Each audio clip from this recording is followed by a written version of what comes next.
can, so at least once a month, have 10 people. We could try. Nice. Because it's Hayrah to do it. So I don't know if it's Hayrah, you should try it.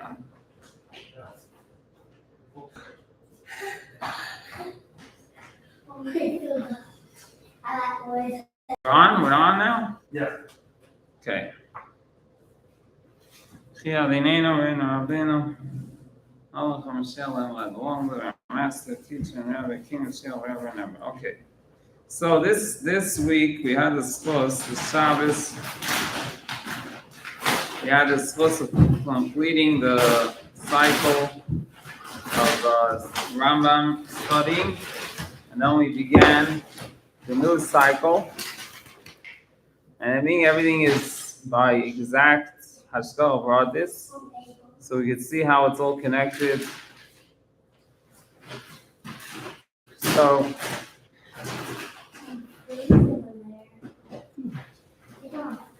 So the point, one of the points in the Dramalchus this week, one of the main points is that we gotta be involved in the world also, not just separate ourselves from the world. We have to be involved in the world and bring godliness also into the world.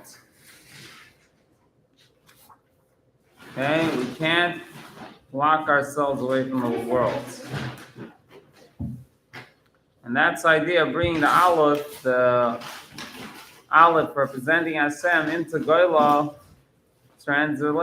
transforming Goyla into Gula. Okay, and that's especially in us being in this world, in souls, in bodies, in a world. Hashem put us in the world, and that's the ultimate reward is as souls and bodies. And actually, Haskell brought this in this week's Malchus. It talks about a Hadran on the Rambam. Because that year, in Tafshin and Aleph, the Rebbe Malchus says they gave out a booklet called Dvar Malchus. And it's brought in the footnote over here in Achri Kedoshim. Footnote number 26. It says, see the Dvar Malchus booklet, Chedushim Yurim in Hilchos Malachim. And the Dvar Malchus that the Rebbe Malchus says they gave out include in it four sections, and the third and fourth, the fourth is a Hadran on the Rambam. The Rebbe Malcolm says this says every year, usually, Tafshin days it's not called a Hadran on the Rambam, but usually, in the years before that, the Rebbe Malcolm says that gives a Hadran on the Rambam.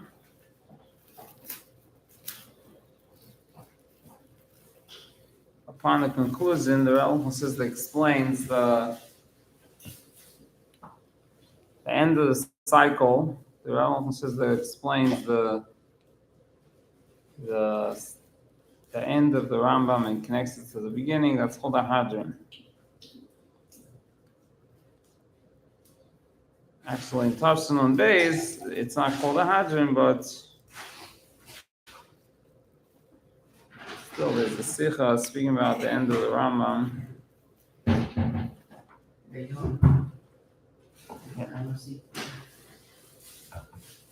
Yeah, it takes.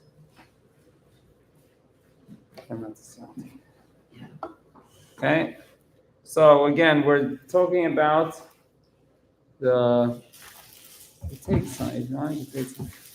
We're talking about this week. We had the merit of concluding the study of the whole work of the Rambam, and we started studying it again.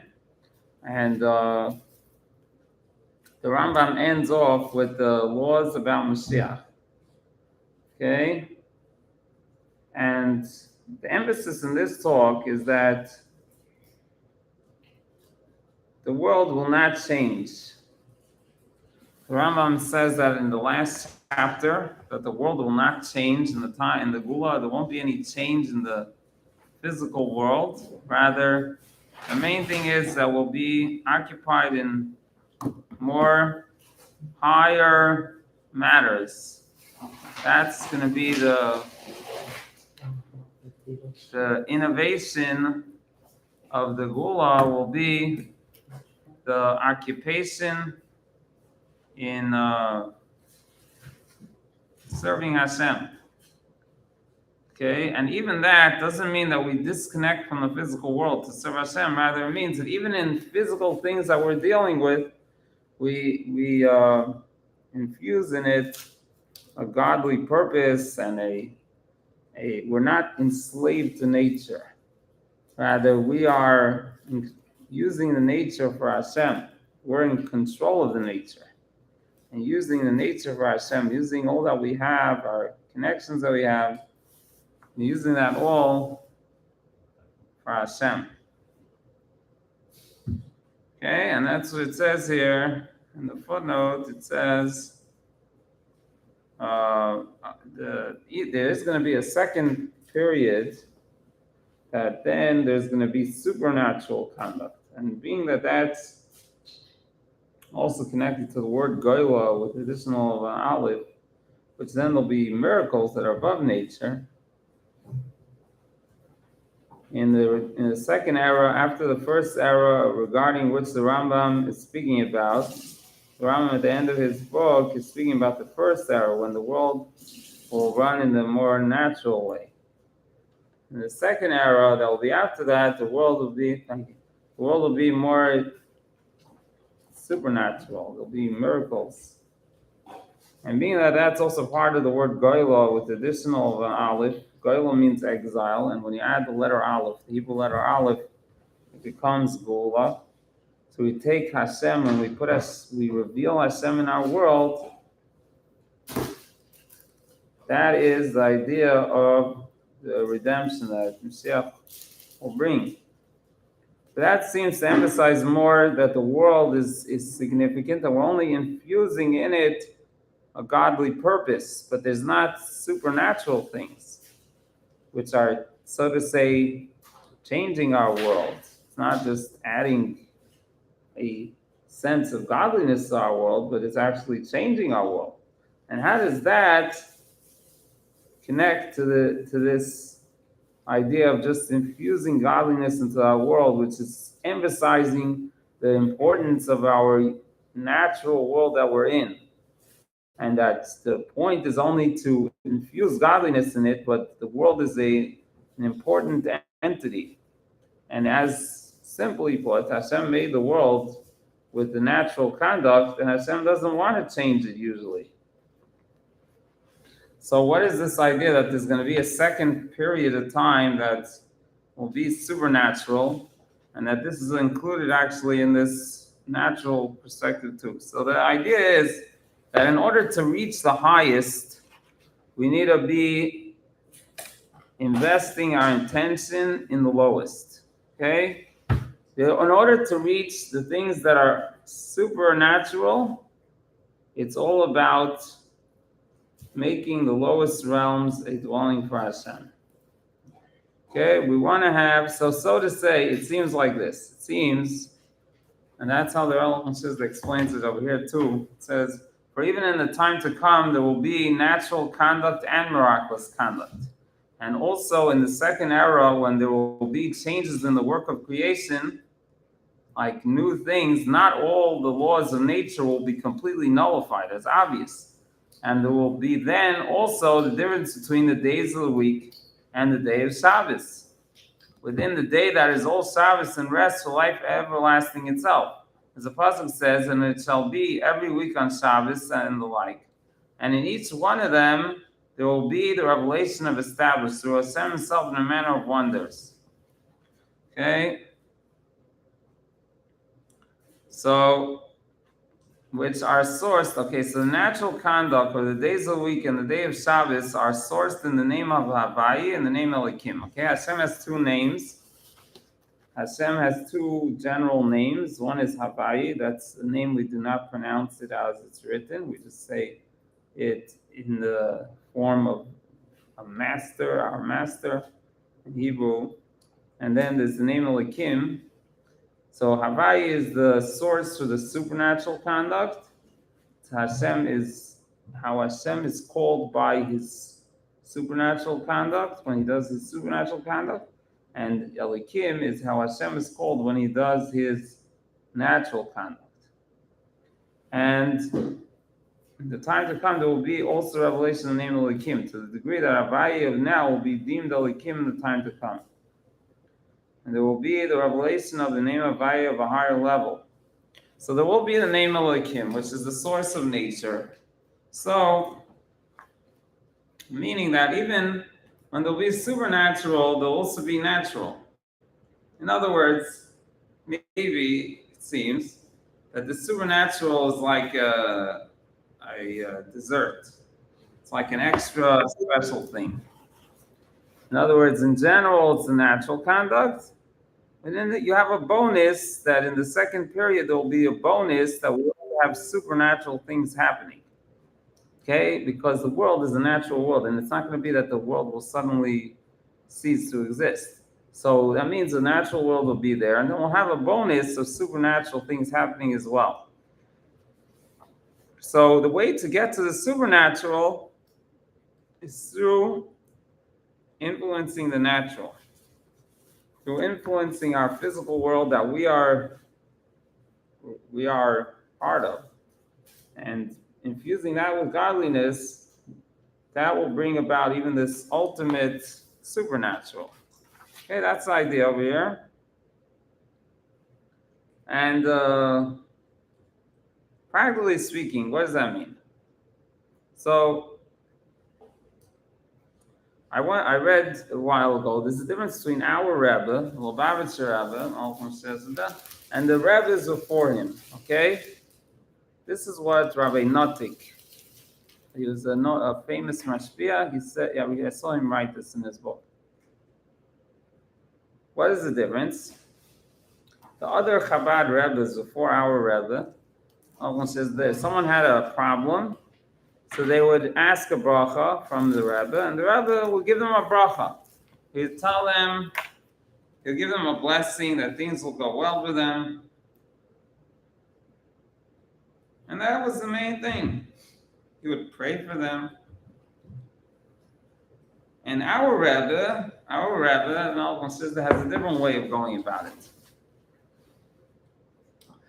Our Rebbe, Malcolm Sister, has a very unique way of doing things.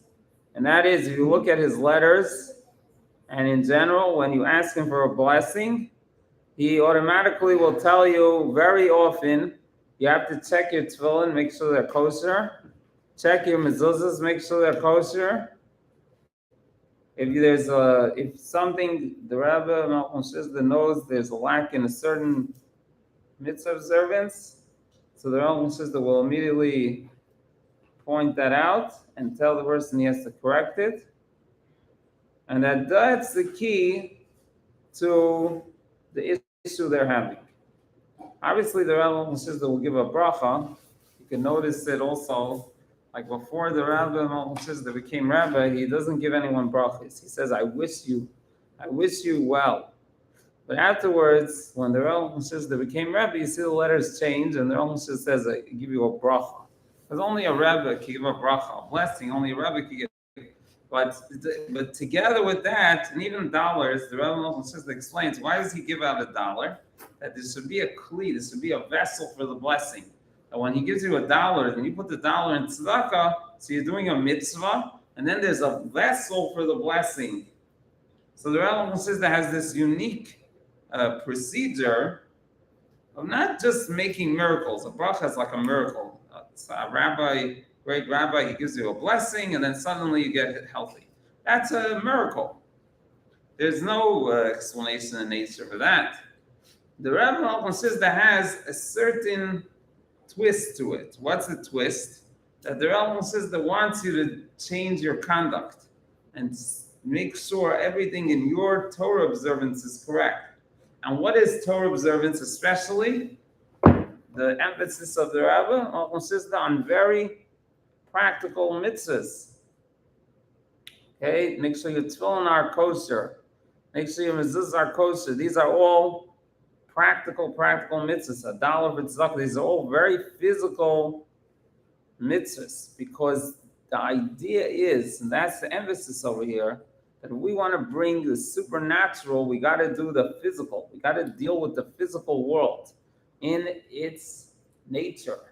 The natural world, we're told to do the mitzvahs in the physical world. We got to put on tefillin, we got to put up a mezuzah, we got to put tzedakah, physical money, into charity. We got to do the physical mitzvahs, and that is the vessel for the supernatural.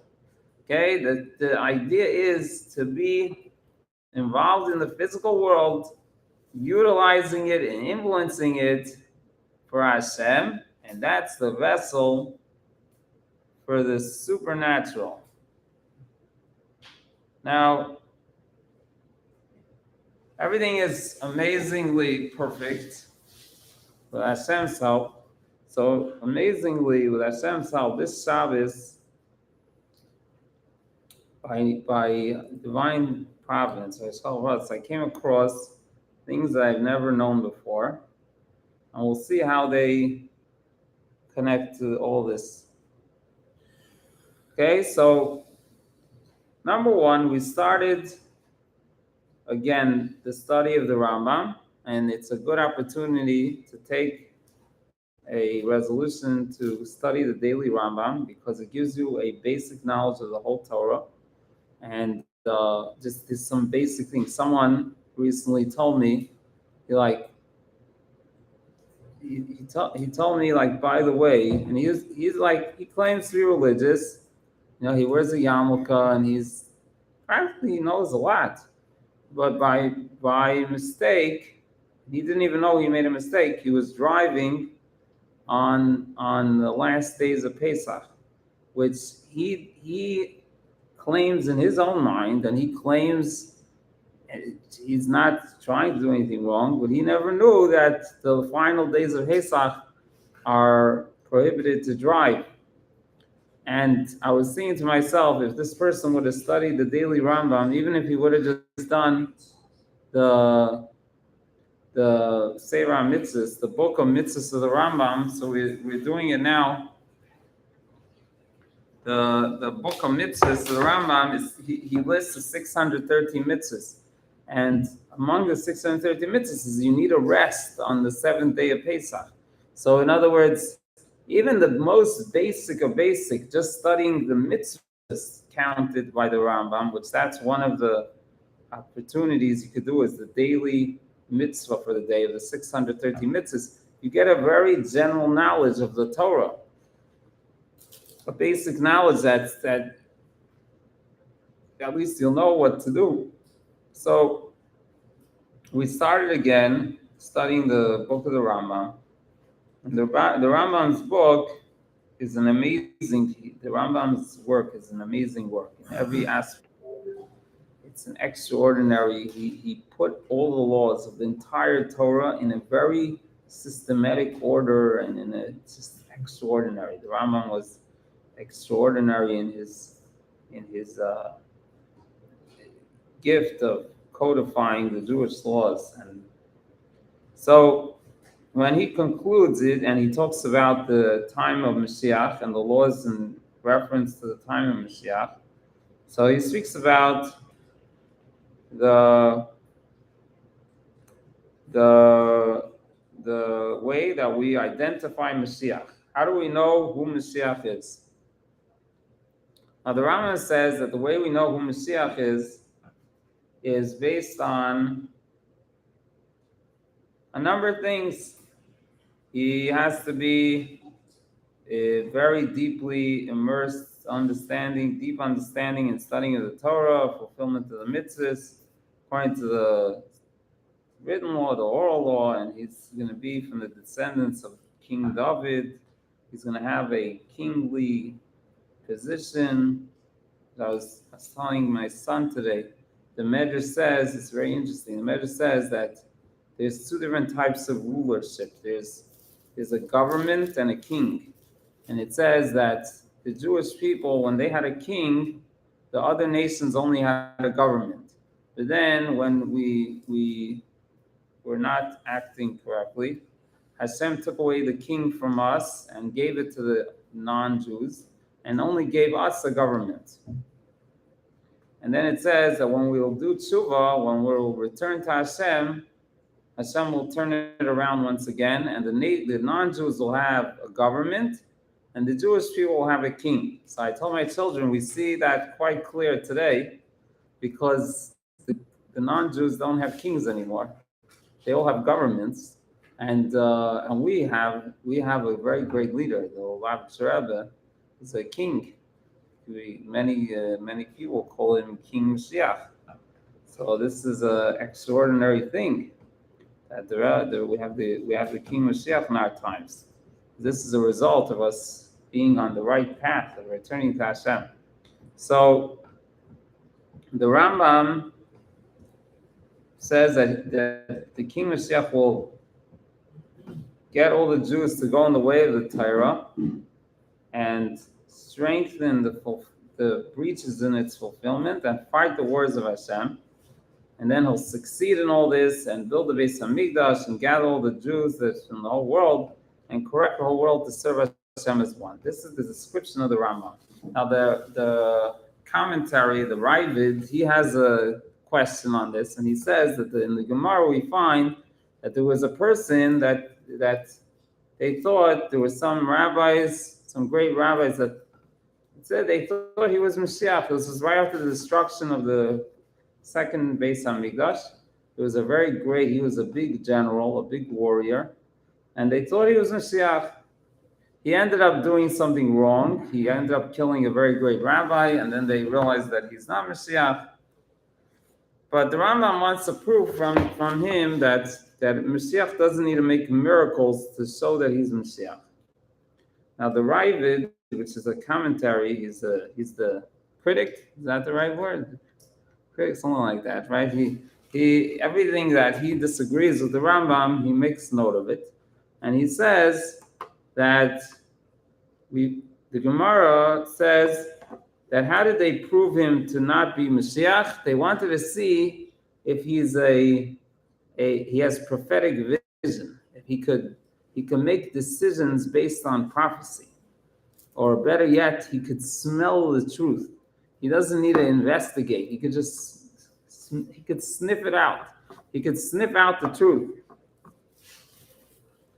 And when they saw that he's not able to do that, they realized that he's not Mashiach. Which that shows that an identifying detail of Mashiach is that he's able to sniff out the truth. He's able to pick up on like a radar detector. He can pick up on things that we can't see with our physical eye. Okay? And that seems to be supernatural. So I saw a very interesting letter on Shabbos, because I always was trying to figure this one out. I never understood it. Because in Hasidic teachings, it always brings this. It always brings that Mashiach is connected to this sniffing out idea, which is the idea of Moirach V'Doin. And then that technically is in different opinion with the Rambam. The Rambam writes Mashiach doesn't. And I never knew how to reconcile it. And I never, till this Shabbos, I never saw like anywhere that the Rebbe Malcolm says that speaks about reconciling this issue. And then I found a very interesting letter on Shabbos, like by no chance at all. Hashem helps, we see things. There's a letter from the end of Elul, 1956, Tafshin Tez Zayin. Forget the exact date. It's actually two letters. One is very long. And the Rebbe says something very interesting there. It says that there's a difference between the revealed part of the Torah and the hidden part of the Torah. Not that they're contradicting, but rather the hidden part of the Torah and the way that the analogy to them over there is perfume and leather. Okay, you have a tanner, a leather tanner, person that makes leather, and you have a person that makes perfume. In Hebrew, it's a bursi and a besem. Okay, bursi is the leather tanner, And the besem is the one that makes perfume, makes smell perfume. So it says over there that the laws of the Torah is like the leather tanner.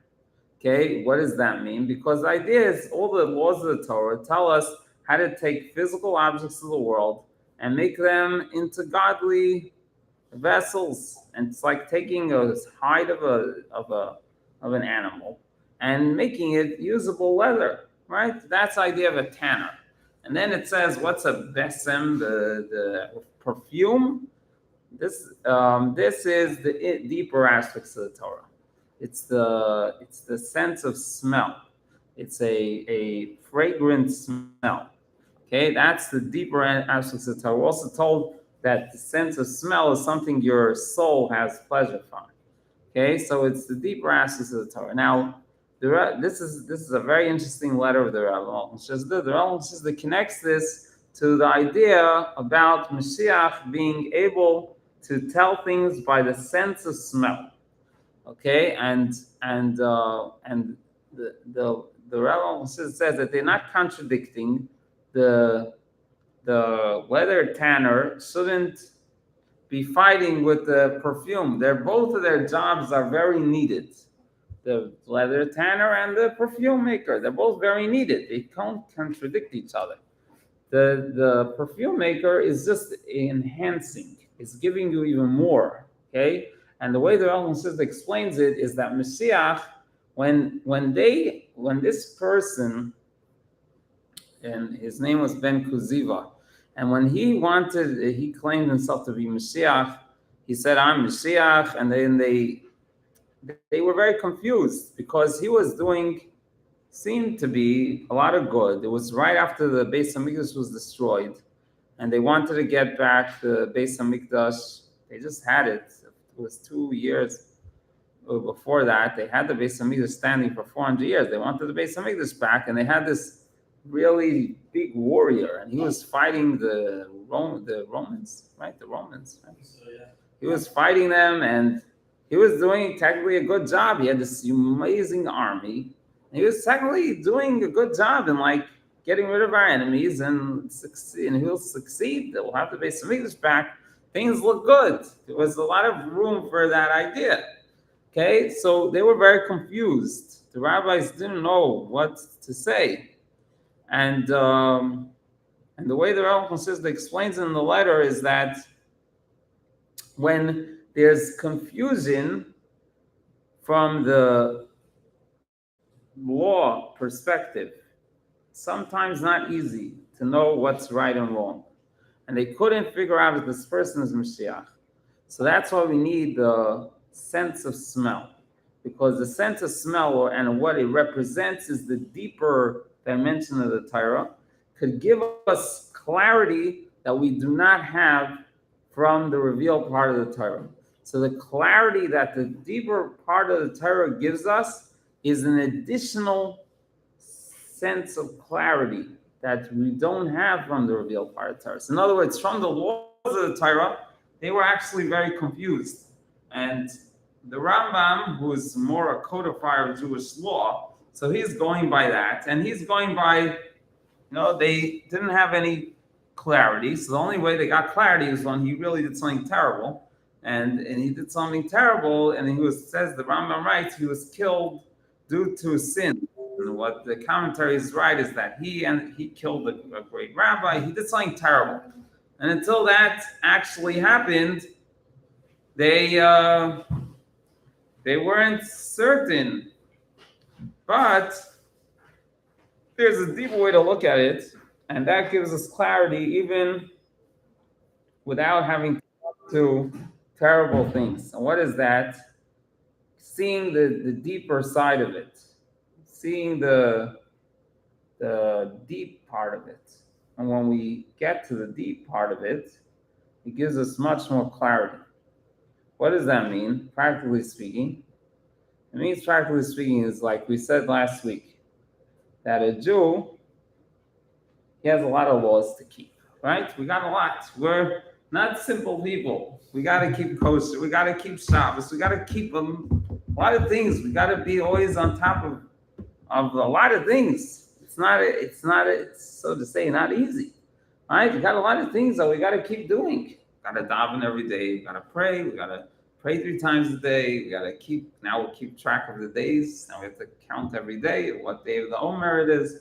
You know what I'm talking about? You know this, right? We're counting every day. For Shavuos, right? We're counting every day. You know that, right? So we're doing a lot of things. Let's keep track of all this. It's a big job, okay? So when we're doing it, because that's the law, okay? So then it could be not always easy to feel that we want to do it. It's a lot of work. But if we have a deep feeling for it, if it's coming from deep down, it's not just something that we're told to do and we're doing it, but we actually have a real deep feeling for it, then it's a whole nother world. There's something else, It's like we're studying in Tanya now. It says that when we have to love Hashem like we love our parents, which you could say it's not an easy thing. How are we going to love Hashem like we love our parents? It's not an easy thing, but the Alter Rebbe writes that you get used to when we refer to Hashem as our Father, and if we deep down, that's how we are in any case. The Alter Rebbe says we always deep down we feel like that Hashem is our Father, and that's why we eventually do everything Hashem wants from us, because we deep down feel that way. But the feeling is not a illusion. The Alter Rebbe writes, it's a real feeling, because we're called Hashem's children. It's not something that's superficial. It's something deep down. So the more we have the deeper sense of everything, the deep sense of everything, that gives us the clarity and the strong feeling for everything we're doing. And it's not then a matter of technicality anymore. It's not just like, if we want to go through a door, we got to open the door. That's a technicality. There's no way to go through the door if the door is not open. You got to open it to go through. But that means that you're not opening the door because you have a feeling for opening the door, right? It's not like you love opening the door. There's no way else to get out without opening the door, right? So the thing is, davening and tefillin and all these things, it has to be the feeling for it. You've got to have a deep feeling for it. It's like if your parents ask you to open the door, it's a whole other story. And then you're doing it because you have a feeling for it, right? It's another story why you're opening the door. So that's why we're doing the mitzvahs with a deeper feeling. Hasidic teachings, the deeper part of the Torah, it gives us a deeper feeling for all of it. And then there's much more clarity. Because when it's technical, it could also be haphazard. And if you're not really interested in it, so then it's going to be without any concentration. And then it's all done haphazardly, which is not good. But when there's a feeling for it, then it's done with concentration, and then it's a whole nother story. You pick up on little details they would have not noticed, and you're really into it. Right? And that's the Rambam. He doesn't mention this, the Rambam, in an open way. The Rambam is more the technicality part, right? It's like the codes of a building. Codes of a building, there's no feeling to it. It's just, if you don't build a building that way, it'll collapse. But it's not a feeling for the codes. You don't have a feeling when you do the codes that you have to keep to. Right? So that's the Rambam is more the codes, which the codes are important. You gotta have the codes. The building won't stand. So the Rambam doesn't write about it because he's more the aspect of the codes, the codifying the laws. But Chassidus is giving the deeper meaning and the deeper part of it. You have to wash again. To wash again for bread. It's giving you the deeper feeling for all of it. And when there's a deeper feeling for all of it, so it's a much more, it's like perfume. There's a much more, it's a much more deeper experience. It's not just a basic, it's like the difference between a tanner and a perfume maker. It's two different worlds. A person that's a tanner is going to be a very basic, like a very, so to say, technically, at least that's what it would seem, will be a very basic person. Okay, a perfume maker is going to be a much more deeper feeling person, a deeper, more concentration on little details, and that's the idea that Mashiach, he could sense by smell. That's the idea of the deeper aspects of the Torah. And that is the additional, when nothing else works, so to say. That's what it says in the letter. When they couldn't figure out any other way. That's the way they succeeded, because that way you have all the details in front of you. You get all the depth.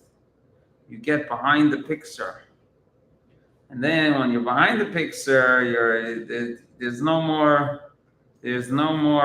faking it. There's no more. So there's a story. Let's see, what time is it? There's a story actually with the Alter Rebbe about this. Maybe it'll give us a better understanding of it. So the Alter Rebbe once had a mimer. He was saying for only certain people. Alter Rebbe had the first Chabad Rebbe. He would say discourses, specific discourses, sometimes for only in specific individuals. I forgot at the moment who it was for. Anyway, so this opportunity, there was a certain chassid. He wanted to be by this discourse that was only meant for a certain group, and he wanted to like hide somewhere and hear the discourse also. So he told the Gabbai or something to wake him up, like to get him to knock on his door when the Alter Rebbe was going to say the discourse, and then he'll hide somewhere. So that's what happened. And he happened to be taking a nap, and the person came and knocked on the door. So he ran. He didn't wash his hands from waking up. When you sleep, you're supposed to wash your hands back and forth once on each hand, and he didn't do it. And he ran to hide to hear the discourse. So Alter Rebbe came in. I forget, there's different versions of the story, but the point is that the Alter Rebbe came in, the Alter Rebbe smelled that there was someone in the room that didn't wash Negelwasser. And the Alter Rebbe made a point to mention it, and he got really scared and he left. He had to leave because so.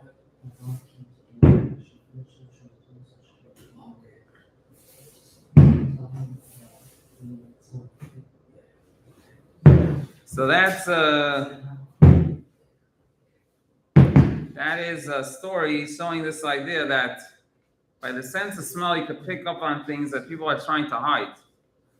And okay, thank you for coming. So, what does that mean for us? We have to know that we're in a very special time. And practically speaking, through our study of Hasidus, we could pick up on our own things. It says there's three things a person should accomplish: that he should not fool others, he should not fool himself, and he should not be able to be fooled. That's a major accomplishment, right? Not to fool others, not to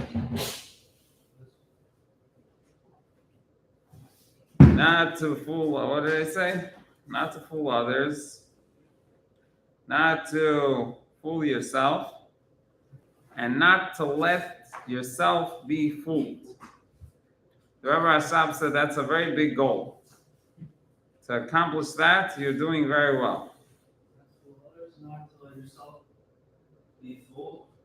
Not to fool yourself. Not to fool yourself, and not to let others fool you. That you should be able to be on such a level. Yeah. It's a big level. So that's the idea here. Hasidus gives us that ability that we could get to behind the scenes. We could get to things that this person that claimed to be Messiah, he was obviously either fooling himself or fooling others. I don't know what he was doing. But obviously it came out that he was not the right person. And the Rambam, who's dealing with the code and the laws, he's not dealing with the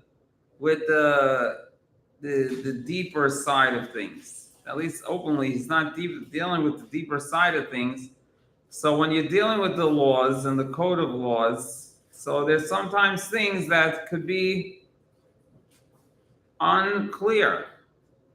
And the Hasidic teachings get us to the behind the scenes, that we could even see what's going on behind the scenes. It gives us the background of everything, the deeper meaning of everything. And that gives us a lot more clarity. It gives us clarity that we merited to have in our times, the teachings of Hasidus. And this gives us it says, Hasidim are smart. There's such a saying. Hasidim are smart, because when you study Hasidus, you get a clarity that you can't pick up. You're coming in tune with Hashem. Hashem is the behind the scenes, the most behind the scenes. When you're studying Hasidus, you're getting to the deepest of the deep. You're getting to the real truth of everything. And that is the gift that we have in our times. And I saw also on Shabbos, I never even knew this existed. I might be the only one that didn't know this existed, but in my knowledge, it's not even recorded to my knowledge, that there's a Hadron on Tanya, that the Rebbe says explains the end of Tanya and connects it to the beginning of Tanya. And I never knew this even existed until I saw a letter on Shabbos, Tanis al-Sabit. On Shabbos, the Rebbe says is mentioning this to Rabbi Zevin, and the Rebbe says it speaks about this in very short, and the footnote it says it's printed on Nekudas Sichos. So on Nekudas Sichos Chel Gid Aleph, there's the Sicha it's not even in the Sicha, it doesn't say it clearly that this is a Hadron on Tanya, but technically that's exactly what it is. But in the Sicha, it just explains the end of the Tanya at length and then connects it to the beginning of Tanya. But it doesn't mention that it's a Hadron on Tanya. But originally that's what it was. It was a Sikh on Yutes Kislev that the Rambam says they made a Hadron, a Siyum on Sefer Tanya. So that also has to do with this, but that's for another opportunity. And someone could see it. It's Nekudas Sichos Chel Gid Aleph, page 80. And Hashem should help that we should hear already new sichas in the Rabbi says that because they're so amazing, and we'll have the deepest of the deep immediately. Reinu Rabbeinu Chosel Le'avad, Tchia Lineinu Reinu Rabbeinu Chosel Le'avad, Tchia Lineinu Reinu Rabbeinu Chosel Le'avad. I'm amazed by all this. Hashem should give us always amazing things. Please see the follows for Torah.